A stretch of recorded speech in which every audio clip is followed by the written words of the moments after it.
Se tiver uma pergunta, só levante a sua mão. Ok, de um lado e do outro.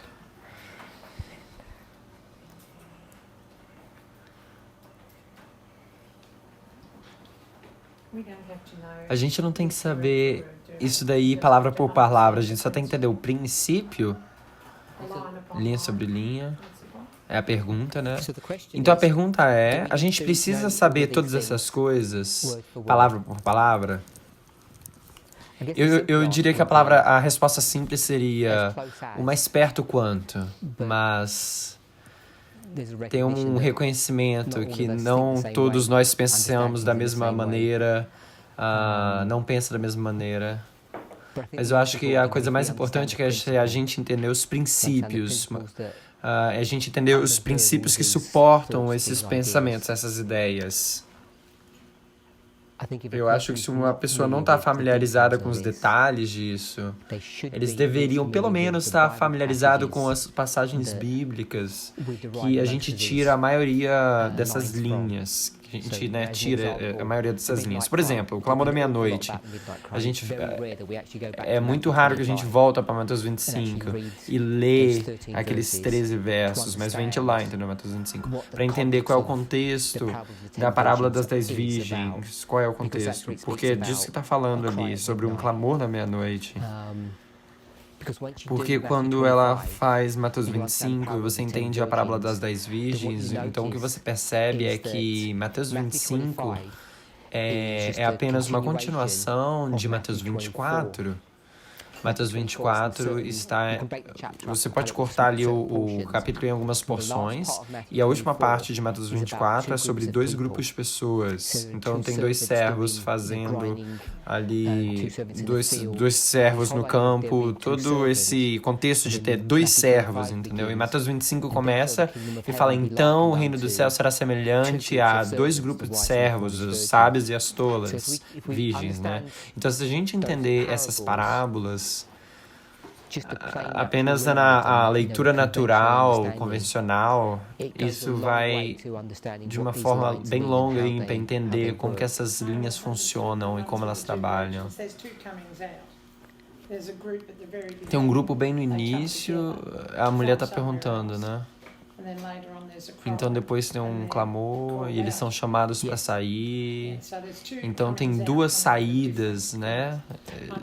Eu sei que a irmã White estava muito preocupada com a segunda delas, a saída, né? Aí o Parmina está falando. Então, apenas a leitura plena desses versos não é tão fácil pegar essa informação que você está falando dessas duas saídas. Então, você vai para o comentário da irmã White sobre essas passagens e você vai para a história melerita e como eles sentiram, como eles acreditavam que aqueles versos eram cumpridos na própria história deles. Se uma pessoa tem alguma familiaridade com aquelas três coisas, com a leitura da palavra de Deus e das três coisas, como a irmã White vê, a Bíblia fala na leitura plena e como os mileritas entendiam. E se você entendeu o que a gente está ensinando agora, essas três coisas, vou repetir, é o que a Bíblia, a leitura plena, o que a White comenta e como os mileritas entendiam. Ela está falando, o Parmina agora está falando que o melhor lugar para você saber a respeito...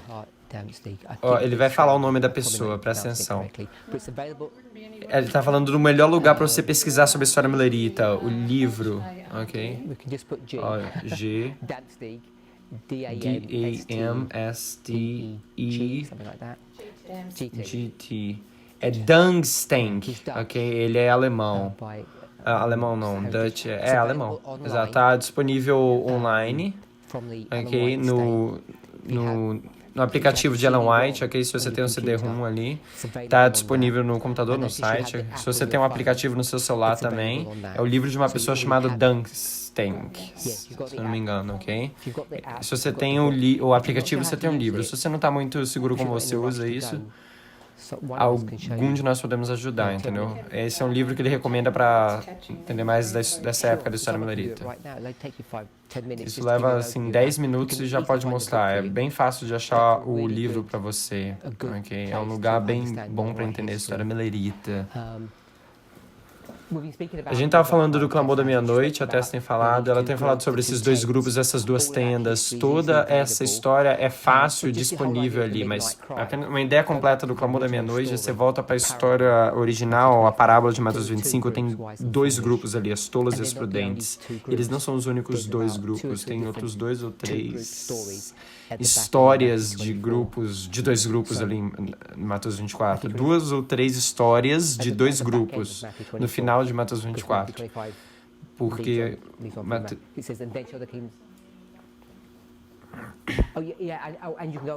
aí depois você vai para Mateus 25 e não acaba ali. Eu só disse Mateus 24 porque Mateus 24 é clássico ali. É a profecia que te leva da cruz até o final do mundo, o segundo advento. E depois de dar tudo isso, então ele fala sobre parábolas, sobre ajuntamento e essas coisas. Então ele fala, então vai ser como era no dia de Noé, entendeu? Aí fala dos dois grupos, aí vai Mateus 25. Então se uma pessoa tem um conhecimento do que essas parábolas significam, muito desse trabalho já foi feito ali. Isso são apenas detalhes que estão sendo cumpridos hoje na nossa geração. As datas são relativamente fáceis de entender. Eu acho que todos nós deveríamos ter um conhecimento sobre as datas. Até você falou, por exemplo, da mão, 5 dedos, entendeu? Faz 5 datas na nossa história. Uma vez que você escreve essas datas algumas vezes, você consegue pegar assim bem rápido, entendeu? As 5 datas da nossa história, da história de Cristo. Uma vez que você pode fazer isso, praticamente a maioria dos trabalhos já está feita, o resto é apenas detalhes. Se você ouvir alguém apresentando depois e você segue através da lógica, isso é tudo que a pessoa pode lembrar, ok? Se eles conseguem lembrar o Clamor da Meia-Noite, o conceito do Clamor da Meia-Noite, que tem esses marcos, Tempo do Fim, 11 de setembro e etc. Esses 5 marcos, como se fosse a mão, né? Então você está aí voando.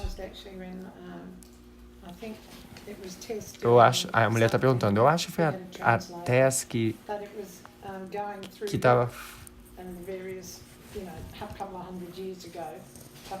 Eu não entendi muita pergunta. Indo para a história de diferentes nações e elefantes e uma série de coisas. E naquele tempo, algumas coisas que registrou para mim, assim, eu olhei para eles e eu encontrei passos. E eu apliquei para coisas que Tess não estava falando. Então, se você sabe o padrão, você sabe quando alguma coisa pode começar. Então, alguma coisa não é... Então, nem sempre é tão difícil.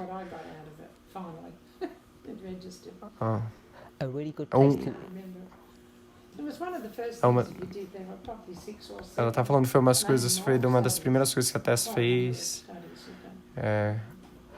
Um bom lugar para começar, o Parmínio tá falando, seria para começar... Uma boa coisa para começar é entender a parábola da agricultura, os 4 passos. Então, você começa...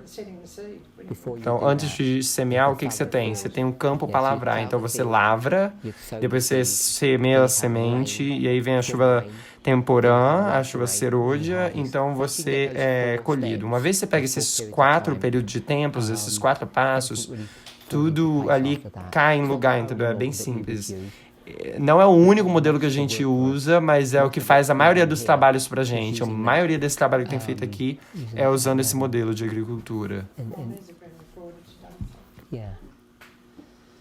E a ideia de que usar a mão, ok? Esses 5 dedos, 5 marcos, 4 dispensações, essas ideias têm pegado de Daniel 5.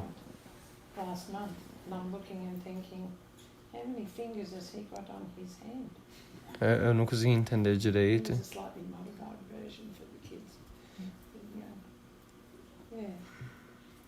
Obrigada, ela falou. Em relação ao decreto dominical, o entendimento que não vai ser um assunto de sábado e domingo.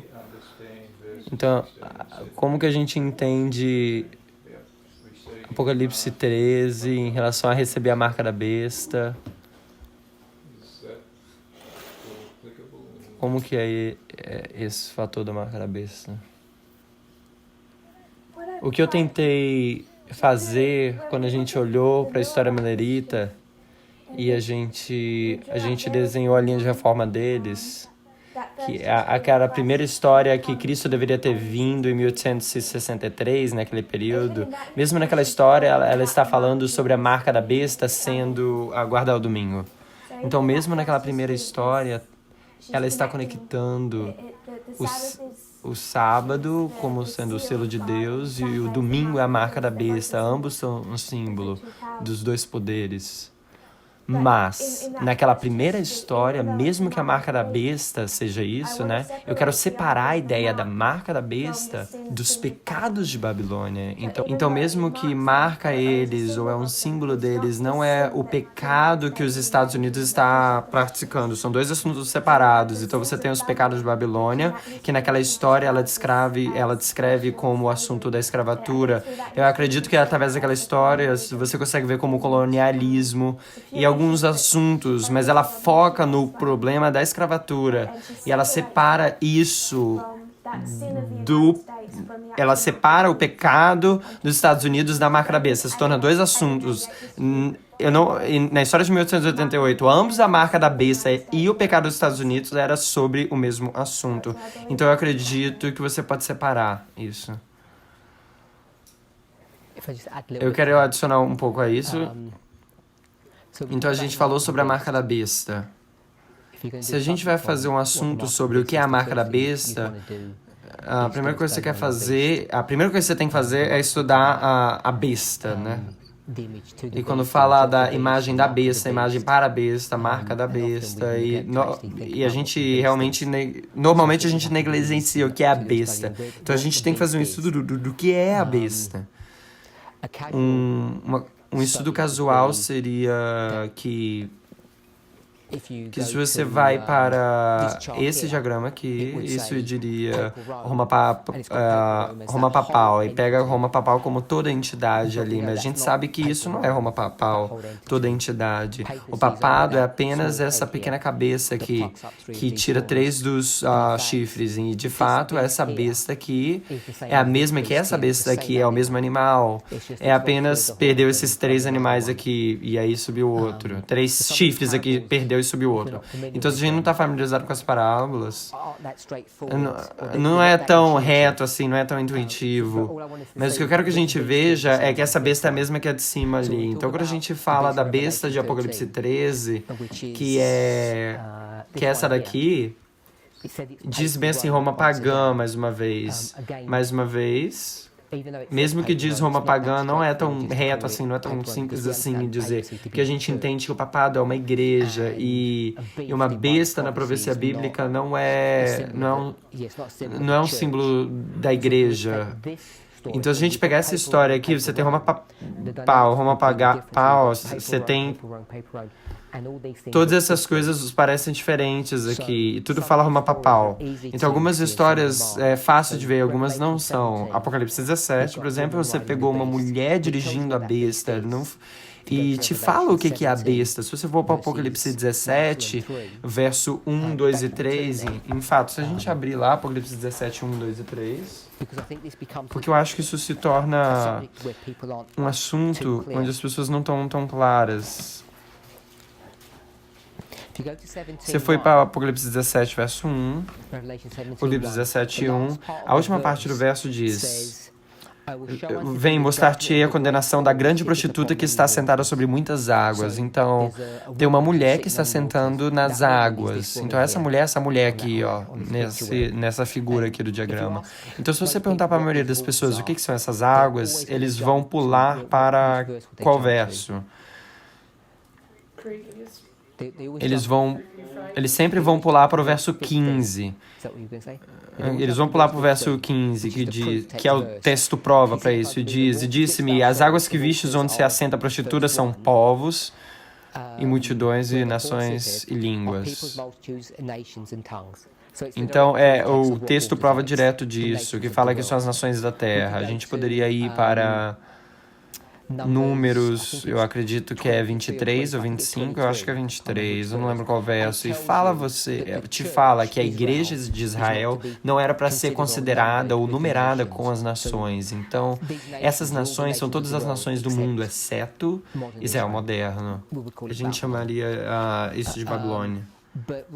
Mas, em vez de pular do verso 1 para o 15, se a gente aprende a seguir o verso, diz bem assim, com a qual fornicaram, fala bem assim, com a qual, verso 2, com a qual fornicaram os reis da terra, e os que habitam na terra se embebedaram com o vinho da sua fornicação. Então, essa é a primeira parte do verso 2, diz bem assim, que a mulher se sente sobre as águas e a mulher comete fornicação com os reis da terra.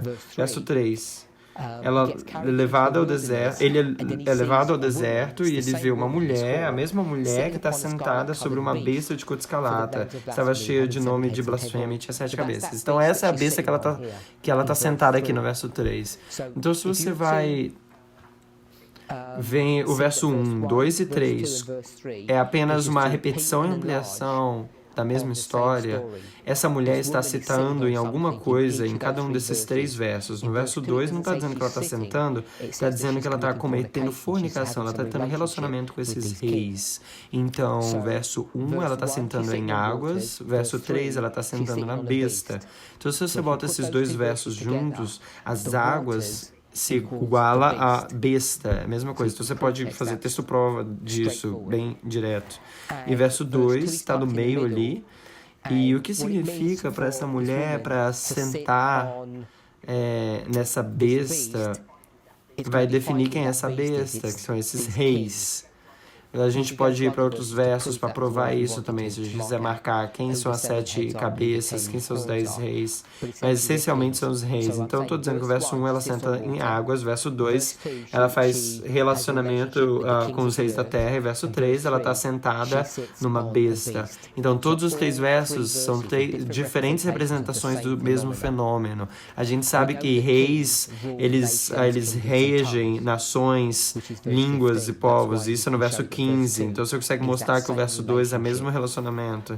Então isso é uma história que tem uma mulher que é uma igreja, Mistério Babilônia, e ela está tendo uma interação com as nações desse mundo. E as nações desse mundo é coordenado pelos reis da terra. Então, se você pegar toda essa imagem aqui e você consegue mostrar que a besta é um poder estatal, um governo. Então, tem outras maneiras de fazer, mas em Apocalipse 17 é mais fácil de ver. Então, quando você vem para essa figura aqui, isso daqui é Apocalipse 13, ali em cima é Apocalipse 12, 12, 13 e 17. Todas essas bestas são poderes estatais. Em fato, de você ler através deles, eles têm as mesmas características. É uma besta chamada, primeiro em capítulo 12, de dragão, é uma besta com 7 cabeças e 10 chifres. Esses 3 capítulos. Então, você tem uma conexão, você consegue fazer o texto prova disso. Então, quando a gente fala da marca da besta, apenas um resumo disso é que a besta é, na verdade, um poder de governo, Estado, mesmo que diz Roma papal. Porque aqui diz Roma pagã, e é o mesmo animal por todo o percurso. E por mais que diz Roma papal aqui, de fato, o que a gente está vendo é que tem uma igreja conectado com um poder de Estado. E nessa história aqui, esse poder de Estado é o Império Romano Pagão no Oriente, baseado na Turquia, e os reis europeus. E tem 7 deles que sobraram depois que quebrou Roma Pagã. Então tem um relacionamento de igreja e Estado. Então quando a gente começa a falar do que é a marca da besta, a gente identificou que a besta é um poder de Estado que está no relacionamento com essa prostituta ou essa mulher. E o capítulo 17, o contexto de Apocalipse 17, O verso 3 diz bem assim: levou-me o Espírito ao deserto, em espírito ao deserto. Então, se você fazer um texto prova do estudo sobre o deserto, isso vai levar para o capítulo 12. O capítulo 12 vai te trazer de volta essa história ali do dragão vermelho, quando fala do dragão e da serpente, quando diz que essa mulher, a igreja pura, nesse caso, ela foge para o deserto, e te diz o que é o deserto. O deserto é um símbolo, não geografia, mas de tempo, de 1260 anos, verso 6, lá é Apocalipse 12. Então você sabe que o contexto de Apocalipse 17 é os 1260 anos. Então você tem uma besta que está fazendo a sua coisa, seu trabalho, que são poderes de Estado conectados com a igreja papal durante os 1260 anos. Então, quando a gente começa a falar da marca da besta, a gente tem que voltar para o que é a besta. É um relacionamento de igreja e Estado, especificamente em Apocalipse 17, quando fala os reis da terra. Esses reis são os reis europeus na história dos 1260 anos. Então, se a gente quer saber o que é a marca da autoridade dele, que é a marca da besta, o poder da besta, não é apenas um assunto do domingo. Entendeu? E a razão porque a gente sabe disso é porque a igreja verdadeira de Deus parou de guardar o sábado antes dos 1260 anos começarem, antes de 538. O sábado já estava ali fora de moda, se eu posso botar dessa forma assim. Então a marca da besta no original ali, na Europa, nos 1260 anos, não foi especificamente ou exclusivamente domingo, entendeu? É aí onde a gente tomaria a história original. Mas o que a gente faz é, a gente pega um texto de Ellen White que está no século XIX, especificamente, não para a Europa, mas especificamente para os Estados Unidos, o Novo Mundo, não o Velho Mundo, mas sim para o Novo Mundo, que é a América Protestante, que é uma nação protestante, e a gente pega todos aqueles símbolos e quer fazer e trazer para casa ali o que aqueles símbolos significam para o contexto dela, para a dispensação para ela, do tempo que ela está vivendo, que é o século XIX da América. E naquele contexto dela, a marca da besta se torna um assunto conectado com o sábado e o domingo. E o que a gente tem feito hoje é pegado os escritos dela, e a gente tem pegado esses escritos do século XIX, que tem uma conotação específica em um contexto, para a era vitoriana nos Estados Unidos, e pegando toda aquela imagem e projetando isso no século XXI, que não é um fenômeno que é exclusivo aos Estados Unidos, se torna uma coisa mundial. E o que a gente tem feito a gente tem pegado toda, não só a linguagem, mas toda a imagem do que seria, o que poderia, deveria ter acontecido nos Estados Unidos naquele período de tempo, e a gente traz 200 anos na frente no século XXI. E hoje, esse tipo de cumprimento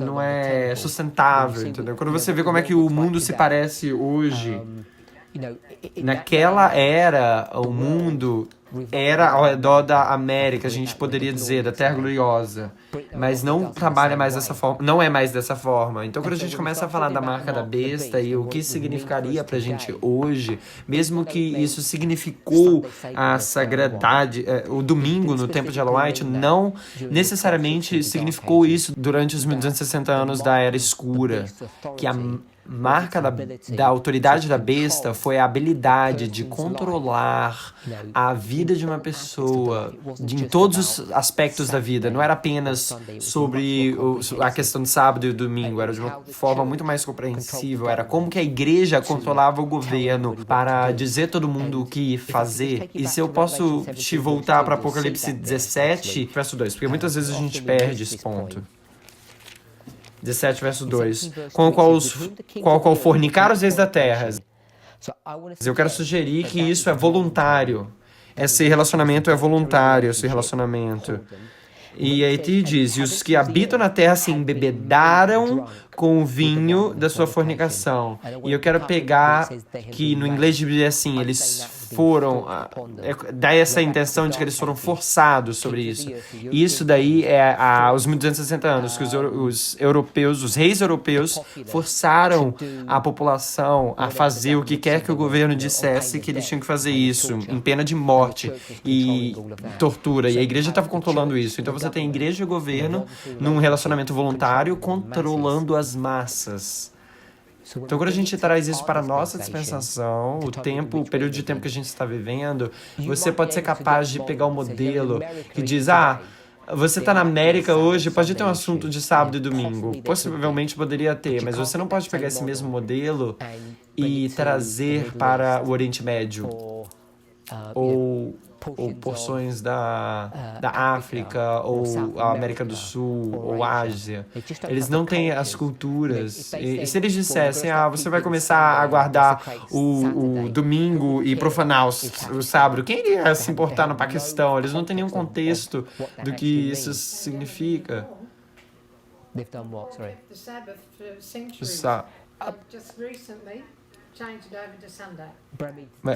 Hoje, a maioria das pessoas não tem conceitos disso. Por exemplo, sábado, sexta-feira à noite para os países muçulmanos, entendeu? Então, a gente não tem um contexto de uma briga de sábado e domingo na maioria dos lugares do mundo.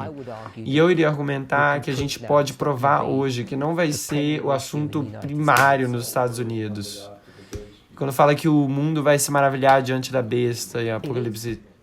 Sim, todos esses versos são aplicáveis, mas a gente precisa entender o que essas coisas significam. O que essa besta significa? Essa besta é um relacionamento de igreja e Estado, não é o papado. Mesmo a Ellen White diz que não é o papado. No Grande Conflito, numa passagem ela diz que a besta de Apocalipse 13 é o papado, mas em outra passagem ela diz que a mesma besta é o símbolo do governo. Em parêntese, ela não diz essa próxima parte que está controlada no relacionamento ali com o papado.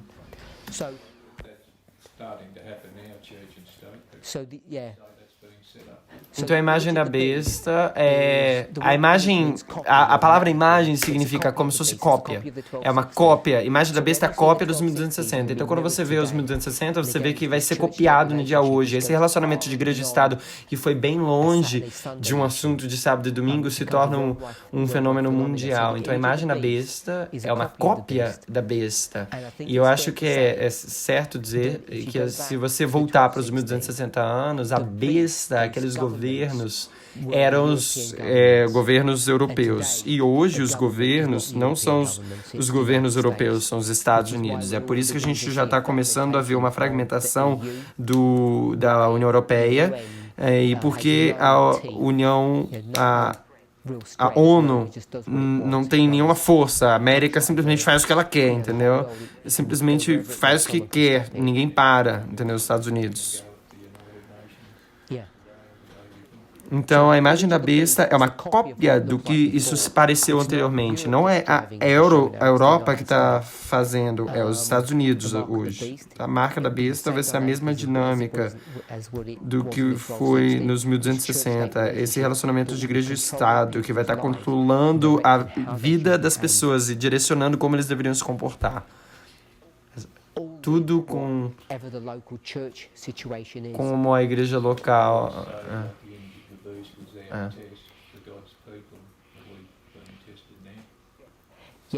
Então,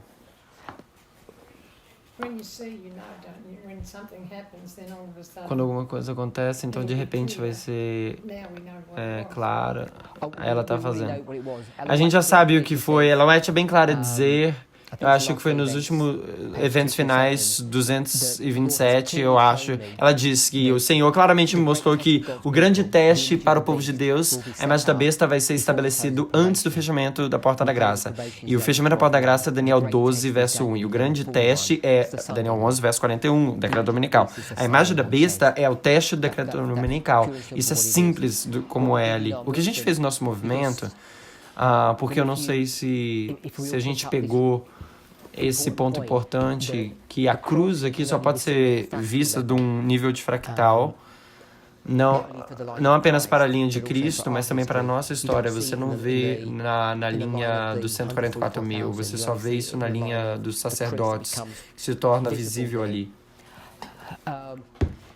Nosso movimento, o foco, tem sido tão fixado sobre o decreto dominical, sendo o fechamento da porta da graça. Daniel, dizendo, né, que Daniel verso 41 é o fechamento da porta da graça, e não Daniel 12:1. Esse era o foco, né, no movimento. Foi muito o foco. Eu vou desenhar isso aqui em caso. Se você fosse do fechamento da porta da graça para o decreto dominical, isso daqui é Daniel 12:1, isso daqui é Daniel 11:41. A gente está familiarizado com isso. O que a gente tem feito a gente pegou esse fechamento da porta da graça e a gente moveu aqui para o decreto dominical. E se eu chamar isso a imagem da besta, se a gente pegasse esses dois marcos e trazer aqui para trás, isso daqui é o fechamento da porta e a gente moveu a porta da graça aqui para trás, então a gente vai pegar essa imagem da besta e vai trazer para trás. Então a gente vai ter uma imagem da besta aqui atrás. Então a gente pegou o comentário da irmã White e a gente trouxe aqui para trás. Então é por isso que no nosso movimento a gente teve essa luta para entender o que é a imagem da besta, que acontece antes Daniel, verso 41, como a gente entendia. Então, no verso 40, em algum lugar a gente deveria esperar essa imagem da besta. E para entender o que é para isso, quando a gente vai para a linha dos sacerdotes e a gente tenta entender o que é a imagem da besta. E se a gente vai para a linha dos sacerdotes, isso seria 2014. Mas anteriormente a gente teria ensinado que seria 11 de setembro. Por isso que a gente pega Salmos e fala que os reis se juntam. Sempre quando a gente fala que os reis, essas pessoas vinham juntos e a gente aplicava para 11 de setembro, até a gente achar 2014. E ali onde você tem que colocar a imagem da besta, é o teste da decreto dominical para nós. Então, mais uma vez, a imagem da besta é a igreja e o Estado vindo junto, não é especificamente ou literalmente um assunto de sábado e domingo. Em alguns países, isso pode ser parte da dinâmica que seja falado, se é uma nação cristã, mas para a maioria do mundo não vai ser. Você ia dizer uma?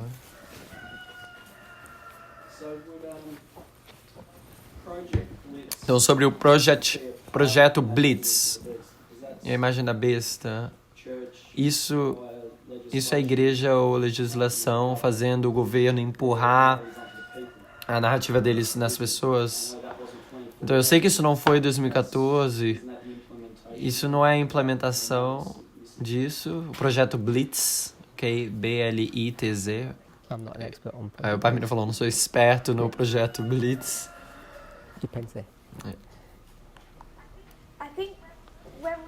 Eu acho que quando a gente olha para a linha interna, isso nos dá umas dicas. Nos dá algumas dicas. A gente está todo mundo olhando para o decreto dominical como sendo esse marco grande principal, onde a gente vê muita coisa acontecendo. Mas quando a gente olha para o interno, eu vou apenas fazer a nossa linha de reforma.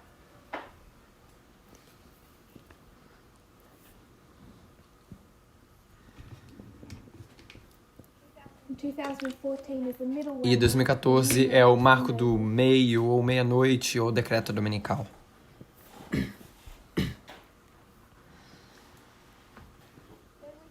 Quando a gente pensa, se a gente paralela o externo com o interno, a gente sabe que internamente que aqui é uma mensagem desselada, é apenas a abertura. Mas quando uma mensagem é desselada, ninguém necessariamente entende. Então, internamente, você tem... Se isso daqui fosse 1798, você tem Guilherme Miller. E como o Sr. Parminder ensinou, em 1798... o Guilherme Miller, ele é um deísta, ele tem 16 anos de idade, ele é uma criança praticamente, ele compra a concordância dele, mas ele é praticamente uma criança, e ele já está sendo identificado profeticamente como líder do movimento que ele nem sabe que existe, do movimento que ele nem sabe que existe.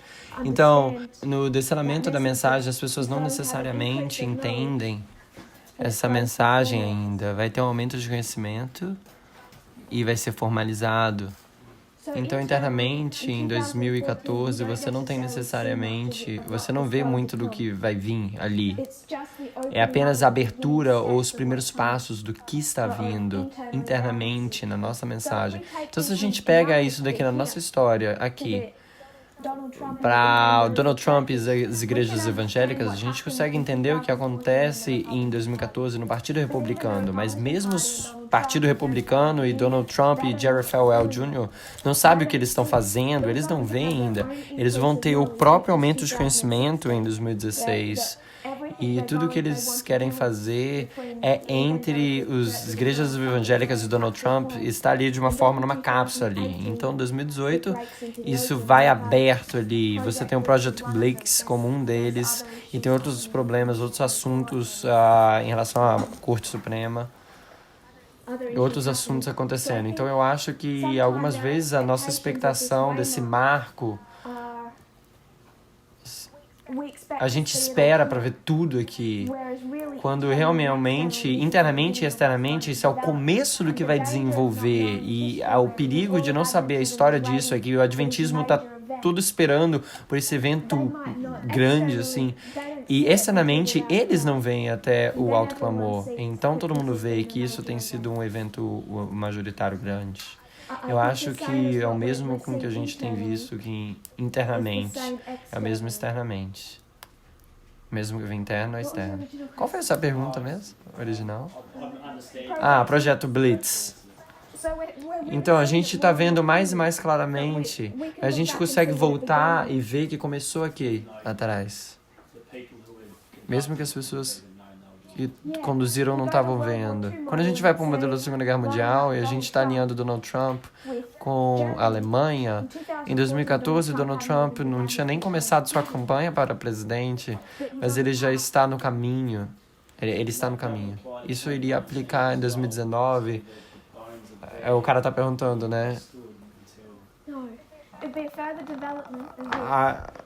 Ela tá falando, seria um entendimento maior dos daqui em 2019. A gente deveria estar entendendo em 2019 o que vai acontecer, e os levitas não, mas a gente sim, porque é um desenvolvimento. Então, quando a gente vai para a linha dos 144 mil e a gente vê Daniel 11, verso 41 aqui, e o marco principal do decreto dominical se desenvolvendo até o clamor da meia-noite, até o alto clamor, perdão. A gente precisa ver esse marco vendo antes, porque se os adventistas não estão cientes acordados do que está acontecendo, eles não necessariamente vão ver aqui. De fato, a gente sabe porque eles não vão ver, porque eles estão olhando para a coisa errada. Então vai ter que desenvolver externamente, assim como internamente. Isso faz sentido? Para dar alguma claridade para as perguntas anteriores, para algumas pessoas que podem estar um pouco confusas. Quando a gente vai para a história millerita, a gente diria que 1798, a gente poderia dizer 19 de abril de 1844. Esses são os 5 principais marcos da história millerita. Então você tem 1850, 1861 e 63. Então, é isso daqui que está sendo discutido. O que é esse marco? Como isso se pararia em 1850? E se ele tivesse voltado, como ele disse? É por isso que a gente tem discutido. É esse marco aqui. Isso volta à pergunta anterior.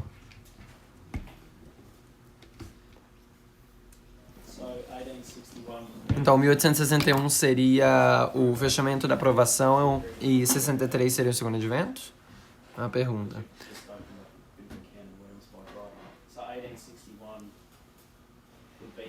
Então, 61 seria Daniel 12, 1, se Cristo teria voltado. Está certo? 2019 would be Raphael.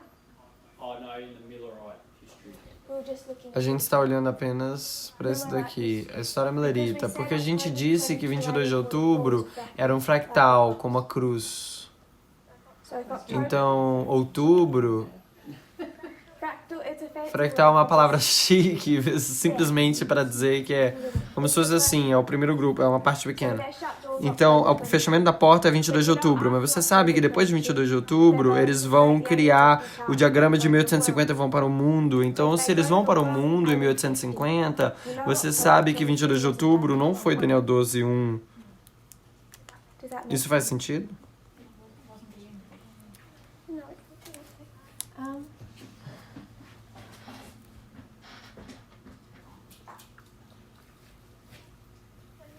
Então, você sabe que depois 22 de outubro, a gente identificou como uma porta fechada. Mas a porta fechada para quem? Porque se aqui é 1798 e aqui é 19 de abril de 1844, a gente tem nossos primeiros 2 marcos dos nossos 5 marcos primários. Então, o que tem sido sugerido é que esse fechamento da porta da graça, Daniel 12:1, era 22 de outubro de 1844, o que tem sido sugerido. Mas, se 22 de outubro é Daniel 12:1 e o fechamento da porta da graça, por que eles estão levando a mensagem para o mundo depois disso? no point, is there? E a gente sabe que Cristo era para ter voltado naquela história, porque a irmã te diz isso. Então, isso daqui é onde o entendimento de fractais vem pra gente. Porque isso daqui é uma porta fechada para um grupo específico que recebeu a mensagem. Eles receberam luz suficiente para decidir se eles iriam aceitar ou rejeitar aquilo. Mas tem outro grupo que ainda não tomou a decisão final e fechou sua aprovação ali ainda. Porque eles ainda tinham que receber a mensagem. Então esse marco de 22 de outubro não pode ser Daniel 12:1. Então isso daí é uma porta fechada num fractal. Tem um primeiro grupo chamado, eles são dados uma mensagem, são testados em relação a isso. Eles fecham a porta ali. Então o que são esses outros marcos? Você pode construir uma linha, que como o Parminder apresentou em algumas outras apresentações, usando os 2520 para mostrar que Jesus teria voltado em 1863. Se você fosse para Dons Espirituais, o livro, a gente pode fazer isso essa tarde, te mostrar.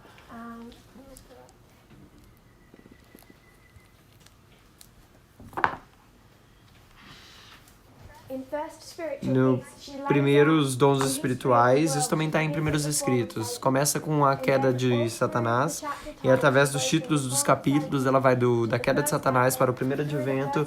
Depois, ela está lendo a sequência dos capítulos, ok? Isso está lá no final dos primeiros escritos. Fala dons espirituais. Ela está lendo os títulos dos capítulos. Está lendo muito rápido. Então ela fala sobre 22 de outubro de 1894. Ela fala sobre o fato que eles vão para uma condição de Laodiceia. Então ela fala sobre os pecados de Babilônia.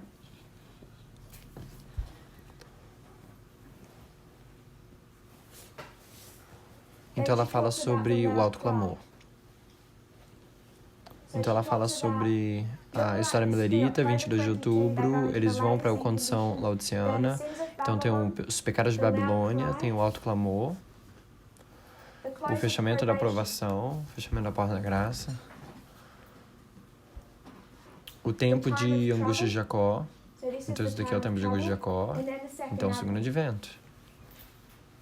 Então ela coloca toda a história desde a queda de Satanás até o segundo advento no Dons Espirituais do livro que está em primeiros escritos.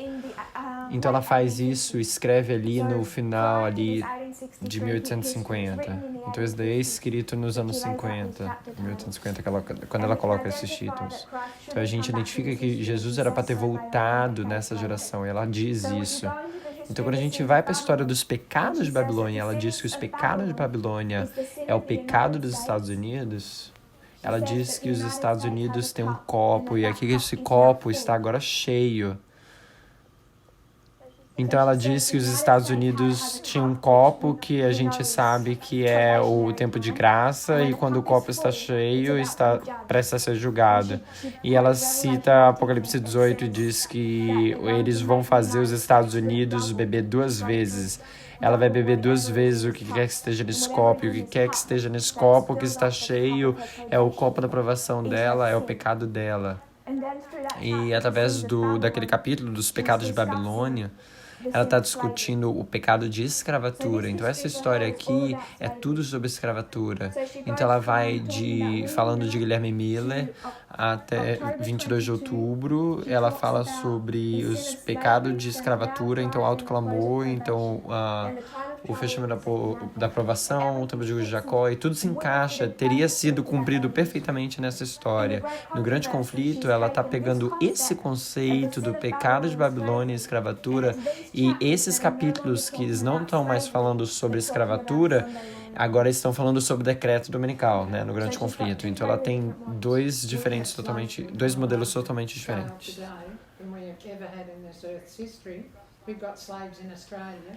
A irmã está falando que tem escravos na Austrália, eles trabalham por nada praticamente, na indústria da comida e um monte de coisa. Então a escravatura poderia ter uma segunda aplicação hoje também. Isso é onde o ministério particular na América do Norte começou a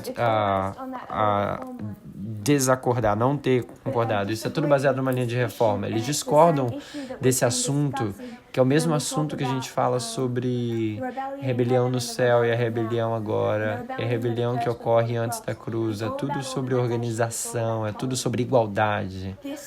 E essa rebelião foi sobre aceitando igualdade. Essa rebelião foi por causa de aceitar a igualdade. A irmã disse, é porque está conectado com a escravatura. E até está falando. E uma das coisas que os Estados Unidos faz em 1798, que é uma coisa bem significante, que é eles passam uma lei que é chamada o Ato de Alien e Sedição. Ato de Alien e Sedição. O irmão está falando que a rebelião no céu também, a irmã White traz a escravatura. Que Satanás meio que disse que Deus estava mantendo escravos. Até está dizendo que Satanás instituiu a escravatura e ele está acusando Deus de tudo que ele estava fazendo, ok? Então é isso que a gente vê.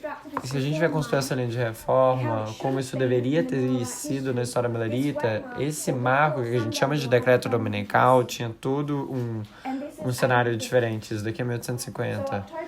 Teve um pecado diferente, né, que é a escravatura, em 1850. Então, 22 de outubro é uma porta fechada apenas no nível do fractel. Então, quando você vem em 61, esse é o início da Guerra Civil e é o juízo por causa da escravatura. A irmã te diz que a Guerra Civil começou em 61, é o juízo que Deus colocou por causa da escravatura. E que se eles não liberassem os escravos, Deus iria forçar isso através da Guerra Civil. E o que faz sentido, porque isso daí é o início da Guerra Civil, em 1861. E explica por que isso daí é chamado de tempo de angústia. E ela diz que no tempo de angústia, pessoas inocentes sofrem.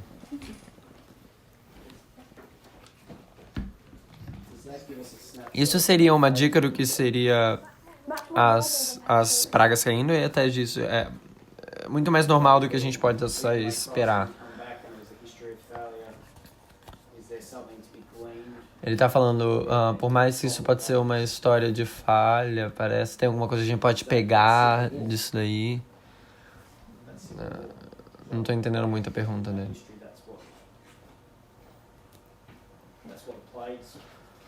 Ele tá perguntando isso, que seria as pragas? Ele perguntou.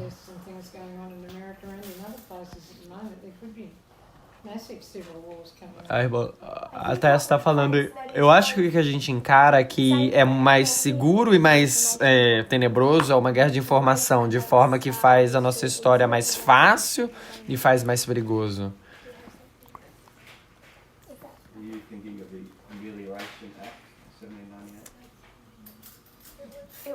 Ela tá perguntando o ato de 1700. Era chamado o ato de imigração. Você pode pesquisar Aliens e Seditions Atos.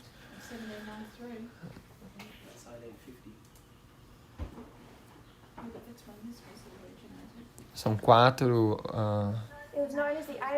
é conhecido como atos de aliens e sedição em 1798, que eles apontaram, miraram imigração e liberdade de expressão, sedição. Isso foi em 1798. E de 1798 até 1801, qualquer um que falasse contra o governo na mídia ou na imprensa, de qualquer forma, era imprisionado e punido. Você não poderia falar contra o presidente. O nome é o ato de alien e sedição. Então, através dessa história toda, você tem colocado ali um modelo que não é apenas o que o Adventismo está olhando, que é essa ideia de decreto dominical no Congresso. Você tem alguma coisa para dizer? One more question? Alguma mais pergunta? Alguma pergunta a mais? Então, essa manhã você começou um estudo na linha de Cristo e explicando como que João Batista não entendeu o reino de Deus. Então, ele era o homem para o tempo dele, mas tinha uma coisa que ele não entendia. Então, como que a gente agora... O que não é entendido agora no nosso tempo, na nossa linha?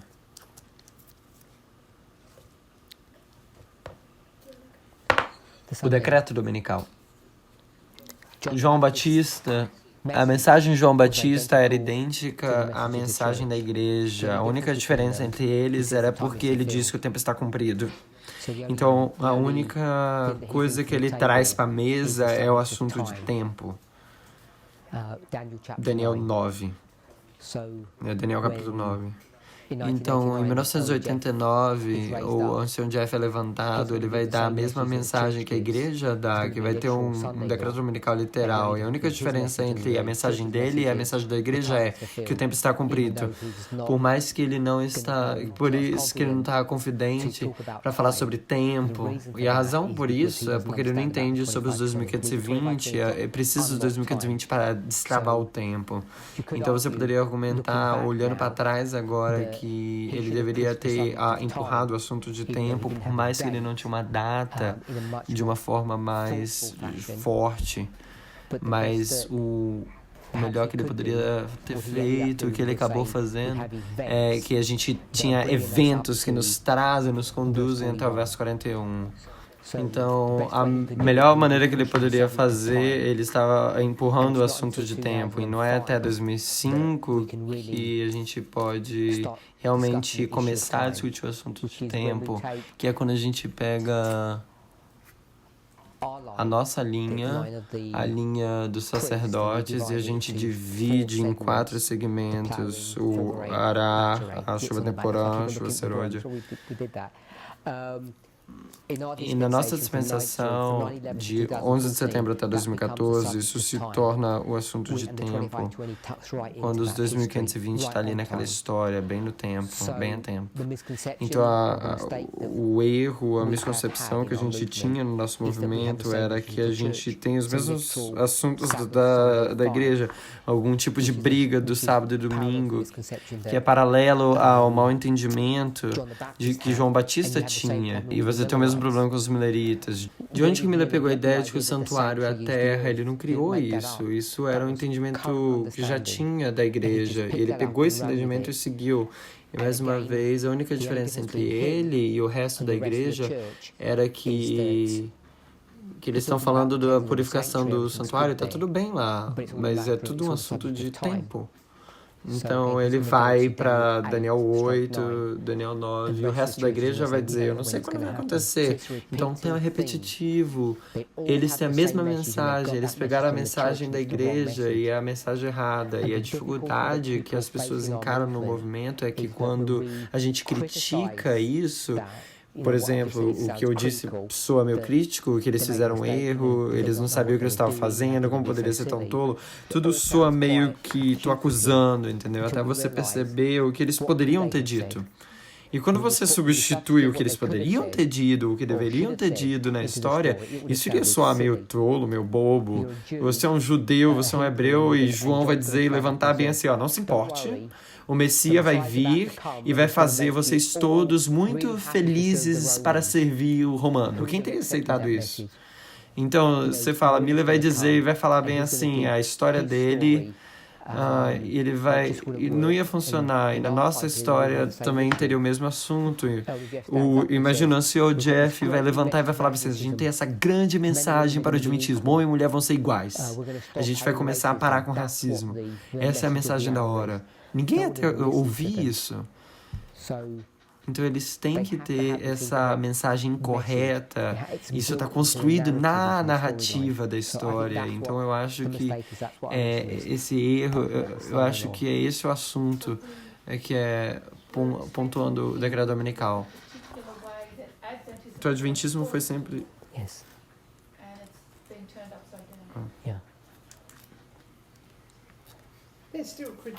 Poderia ainda assim ter um decreto dominical, mas pode não ver de uma forma que a gente não espere. E poderia não começar na América, mas vai pro mundo. Isso está no escrito de Ellen White, ela tá falando. O Parmenides tá falando. Eu acho que algumas pessoas... O Parmenides falou, eu estou certo que as pessoas vão lutar sobre o assunto de sábado e domingo.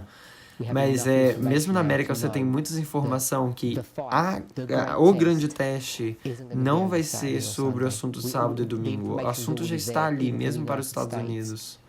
A gente já foi tão longe na história profética, tudo, as dicas que você precisa, a informação que você precisa já está no domínio público, no mundo secular, no nosso entendimento de profecia, que a gente sabe que não vai ser um assunto de sábado e domingo agora. Yeah, that doesn't mean anything if the Jews become Sunday keepers, does it? Isso é uma perspectiva única adventista, os judeus vão começar a gravar o domingo, alguma coisa assim. Isso é uma resposta típica adventista, quando as pessoas argumentam que a gente fala, a gente não precisa pensar nos judeus. Tem 20 ou 30 denominações cristãs que guardam o sábado, tem muita gente. Não são só adventistas. O assunto de sábado e domingo não é um fenômeno de adventista sétimo dia só, né? There are laws out in certain states, that's not nationwide, but you won't get government assistance, finance, funding, pensions, whatever, if you're not a good Sunday keeper. Todas essas coisas podem ou não acontecer, leis azuis, marciais, né? Leis marciais podem não acontecer. A versão adventista, a luta do sábado e domingo do adventismo, como o adventismo entende, né? A igreja adventista em Maryland, o governo americano, o Parmenides está falando, não é isso. And that's what's been our mantra, is that we're the vanguard. You know, once the structure gets swept away, we're the true Sabbath keepers. A gente tá the meio que falando bem assim, a gente são os verdadeiros guardadores do sábado, quando tudo vinha em crise, assim, a gente é os guardadores do sábado, entendeu? It's God's people who keep his commandments. Not a general specific one, but all. Do you want to say something? Ao gente ir para as dispensações, a gente aprende que a gente aprende mais e mais em cada dispensação. Então, quando a gente vem para Ráfia, então depois de Ráfia, depois de Pânion, depois de Pânion, decreto dominical. Então, entre Ráfia e Pânion, estou correto em dizer que a gente vai ter um entendimento melhor sobre o decreto dominical, e depois de Pânion a gente vai ter um entendimento mais ainda do decreto dominical, especificamente sabendo agora, como oposto ao entendimento tradicional do adventismo, que o sexto reino é o sétimo reino, é o oitavo reino, é apenas uma transição dos poderes deles. Então isso dá um entendimento melhor de quais são as leis que estão vindo. Ele disse sim. Deixa eu te Let me fazer ask you uma a question. pergunta. Qual é o What's grande the great teste test para os for the sacerdotes? priests? Ou quando Or foi when was isso? it? In each Para os instance, sacerdotes. wasn't it? Para os sacerdotes. O grande teste para os sacerdotes. Antes da cruz. So I would say Eu here, vou dizer aqui, Yeah, esse é o that's grande the great teste, o test. The decreto Sunday was the great dominical, test for the priests. 2014. What's the Qual é o great grande test for the teste para os Levites? levitas? Tem que ser o mesmo? Ele falou. Eu falou, não, porque eles vão ali sobre, indo mais pra frente. Então qual seria o grande teste? 2019? Ráfia. Raphia. Então Ráfia é o Raphia grande is the great teste para os test for the levitas. Levites. Isso And that's está por aí 4 4 weeks semanas, 5 5 weeks semanas away. aí. Então, So o the only point ponto que eu I quero wanted to make fazer was, é... A gente sabe We que know antes do that before decreto the Sunday dominical a law, gente we're tem supposed que to be estar awake to it. acordado a isso. Então, So então there deveria should ter be an awareness consciência, assim, United States nos Estados Unidos que o the decreto Sunday law dominical is está about to prestes hit a bater em 2019, em 2019. and Todo everyone mundo should know deveria about saber it. sobre isso. Yep. Sim, Yeah, the Sunday, yeah, para the 2019, 2019, o the decreto Sunday law dominical for the para os Levites. levitas. A gente should deveria already be estar aware ciente of sobre that. isso. Não Not only apenas a should gente the deveria Levites saber should be disso, os aware of that, levitas deveriam because ter they should be sabido disso, warned. porque eles deveriam ser So the question is, have advertidos. the Então a Levites pergunta é, been como que os warned levitas têm sido that the Sunday advertidos law que o come in decreto dominical está vindo em 2019? 2019? Por eventos externos. Então a So the resposta é answer is sim, yes, eles they deveriam must ter have been sido warned. advertidos. Otherwise, De alguma desperate prophecy ou quotes don't agressivos mean de anything. profecia não quer dizer nada. Então, Yes. So então eternamente a gente foi, em 2012 a gente foi advertido e está bem gravado. Então, se for para 2019, os levitas têm que ter sido advertidos. De 2018 em diante que vai vir um decreto dominical, vai vir. Então, se eles teriam sido advertidos, não tem nenhuma história sobre uma luta de sábado e domingo em nenhum lugar. Então, a gente sabe que o decreto dominical para os levitas não é um assunto de sábado e não foi para os sacerdotes. E os sacerdotes e os levitas são qual grupo de pessoas? É a igreja. É o grande teste para a igreja. O grande teste para a igreja não é o assunto sábado e domingo. A gente já pode provar isso hoje. E o grande teste para a igreja tem que ser o mesmo grande teste para o mundo. E o grande teste para a igreja não foi o assunto do sábado. Não pode ser para o mundo também, porque a forma de Deus lidar com o homem é a mesma. A gente já tem... A gente tem toda a informação que não vai ser um assunto de sábado e domingo, se você acredita que essas linhas estão corretas, se você crê nas linhas. Todo mundo diz que crê nas linhas. A gente já passou do aumento de conhecimento para 2019. O irmão White iria dizer que a agitação para o decreto dominical, quando você vê o evento se aproximando, começa a ser agitado. Então, todo mundo deveria ser agitado, todos os levitas deveriam ser agitados de que o decreto dominical está prestes a bater em 2019, o que deve ser eventos externos, claro. Deve ser alguns assuntos internos acontecendo, e eu acho que existem, mas uma vez que a gente começa a ver isso, a gente já provou, sem uma sombra de dúvida, que não vai ter uma lei dominical literal para o sacerdote ou levita. Tem mais alguma pergunta? Se tiver mais alguma, só mais um ponto. Se em cada dispensação nos 144 mil tem um aumento de conhecimento e uma formalização, na linha de 144 mil ali. E isso, a gente sabe que entre 11 de setembro e Daniel 11, verso 41, o decreto dominical, o que a gente estava falando, o que a gente está olhando, a gente sabe que tem um aumento de conhecimento e uma formalização. E esse aumento de conhecimento, esses dois marcos que se encontram aqui nesse padrão repetitivo, é Ráfia ou 2019, no aumento de conhecimento, você já tem toda a mensagem numa cápsula ali. Em 1818, Guilherme Miller, que é o aumento de conhecimento dele, ele já sabe ali, de uma forma ali, que algumas décadas Cristo vai voltar. Então, em 2019, é esse ano que a gente identifica o aumento de conhecimento sobre Daniel 11, verso 41. Então, quando a gente fala sobre como se parece o decreto dominical, é a característica desse marco, é nesse marco que a gente entende. Que então vai ser se tornar formalizado em pânio. Mas agora que esse assunto é contencioso, a gente vê que aqui o movimento que separou Norte América se rejeita esse entendimento de como se parece esse marco. Eles se foram embora aceitando esse padrão de repetitivo, mas eles não aceitaram o aumento de conhecimento. Então eles dizem que acreditam isso, mas eles não têm aumento de conhecimento e que apenas esse movimento tem e entendeu em 2019 essa linha de reforma dos Milleritas, a história de 1850 e o que era para ser caracterizado aquele marco. Querido Pai Celestial, obrigado pelo dia de sábado, obrigado porque todos nós podemos vir juntos e estudar essas coisas. Eu oro que o Senhor nos traga a gente mais claridade e entendimento. Eu peço que o Senhor nos une juntos ao a gente observar esses eventos acontecendo tudo ao redor de nós e que a gente faça encorajados mesmo em tempos difíceis.